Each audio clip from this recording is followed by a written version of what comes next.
पूर्वांचल के अलग अलग जनपद में चाहे धार्मिक स्थल हो या जनता से जुड़ी हुई विकास परियोजनाओं से जुड़े कॉरिडोर, वो अक्सर चर्चा के केंद्र में रहते हैं। फिलहाल समाजवादी पार्टी पूर्वांचल के ही एक कॉरिडोर को लेकर नाखुश नजर आ रही है। वजह क्या है, हम जानते हैं। हमारे साथ बातचीत के लिए जुड़े हैं समाजवादी पार्टी के कद्दावर नेता, चंदौली से सांसद बीरेंद्र सिंह जी। बीरेंद्र सिंह जी, वो कौन सा कॉरिडोर है जिसको लेकर आप संतुष्ट नहीं? ये फ्रेट कॉरिडोर है जी, व्यापार करने के लिए बन रहा है और उन स्थानों पर बन रहा है जहाँ पर लगभग 80% से ऊपर लोग गरीब हैं, या तो अति पिछड़े हैं, या तो ऐसे समाज से आते हैं जो अभी तक जिनको जो है समाज में स्थान नहीं मिल पाया है। ये सरकार बिना मुआवजा दिए, बिना उचित मुआवजा दिए उनकी ज़मीन को हड़पना चाहती है और उनको विस्थापित करना चाहती है। कल माननीय प्रधानमंत्री जी की तरफ से निमंत्रण आया कि उस फ्रेट कॉरिडोर का वर्चुअल उद्घाटन कर रहे हैं। मैंने उस कार्यक्रम में जाने का विरोध किया। हमने कहा कि गरीबों की छाती पर बनने वाला जो फ्रेट कॉरिडोर है उसके उद्घाटन में मैं नहीं जाऊंगा, उसका बहिष्कार करता हूं, क्योंकि जिस क्षेत्र की जनता की ज़मीन जा रही है, जिनकी छाती पर वो बन रहा है, वो समाज का एकदम अंतिम व्यक्ति है। वहाँ मलाह जाति के हैं, अल्पसंख्यक समाज के हैं, वहाँ पर अत्यंत पिछड़े समाज के लोग हैं, नाई लोग हैं, धोबी हैं और अन्य जो समाज के लोग जो विस्थापित जिनको किया जा रहा है। तो मेरा बस यही मानना है कि जब हजारों करोड़ रुपया अडानी को दिया जा सकता है तो फिर उन गरीबों को क्यों नहीं उचित मुआवजा दिया जा रहा है। पहले सरकार उनको उचित स्थान पर बसाए, उनको उचित मुआवजा दे ताकि वो अपना मकान और रहने की जगह बना ले। उसके बाद आप वहाँ फ्रेट कॉरिडोर बनाइए, कोई विरोध नहीं करेगा। वर्चुअल कार्यक्रम में प्रधानमंत्री मोदी इस जो शुभारंभ करने वाले हैं, आज 5 बजे वो देश को भी संबोधित करने वाले हैं। आपको क्या लगता है, क्या महत्वपूर्ण बात हो सकती है?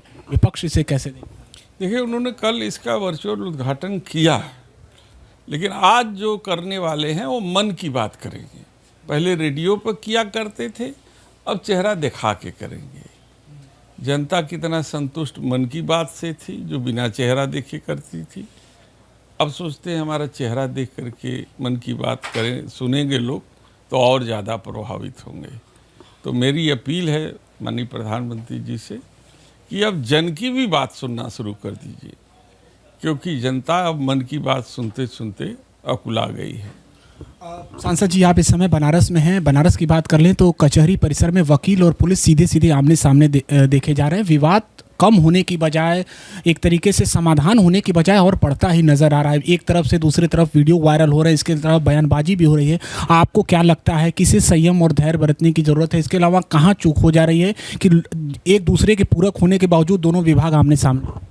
देखिए, सवाल उठता है कि अधिवक्ता समाज एक ऐसा समाज है,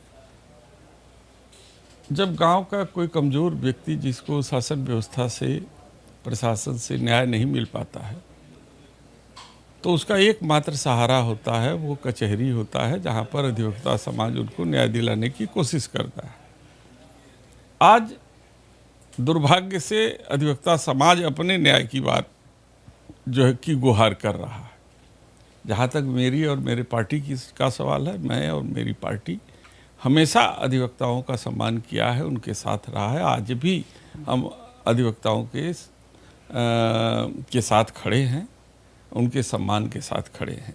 लेकिन एक अपील है कि शासन, प्रशासन और वरिष्ठ लोग पहले इस बात को समझे कि एक व्यक्ति का स्वाभिमान और एक संस्था का स्वाभिमान दोनों अलग अलग है। जिस दिन ये दोनों को अलग करने में कामयाब हो जाएंगे, उसी दिन समाधान लोग कर लेंगे। कुछ अंतिम सवाल, आपने बताया है कि भारतीय क्रिकेट टीम के कप्तान जो हैं सूर्य कुमार यादव आपके पीडीए के साथी हैं। आज एक बार फिर भारत और पाकिस्तान का मुकाबला होने जा रहा है। न सिर्फ ग्राउंड में बल्कि ग्राउंड के बाहर भी कुछ ऐसी स्थिति देखी जा रही है जो चर्चा में है, हाथ मिलाना हो, इसके अलावा जो प्लेयर्स की बयानबाजी है। आप कैसे टीम को शुभकामनाएं देंगे? देखिए, चूंकि उस समय जब पहली बार था तो प्रधानमंत्री जी ने तो कहा नहीं था कि आप हाथ मत मिलाइएगा। जबरदस्ती एआईसीसी और बीसीसीआई के दबाव में हमारे देश के खिलाड़ियों को खेलना पड़ा वहाँ पे। अब प्रधानमंत्री उसे ऑपरेशन सिंदूर से जोड़ रहे हैं कि हमने खेल के जरिए भी बदला लिया।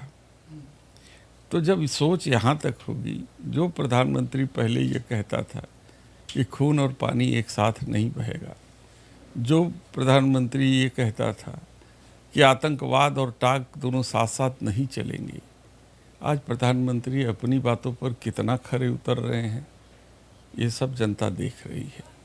इसलिए हो सकता है कि खिलाड़ियों पर दबाव बनाए हों प्रधानमंत्री जी कि अब एक बार ठीक है हाथ नहीं मिला लिया, लेकिन इस बार जरूर हाथ मिलाना।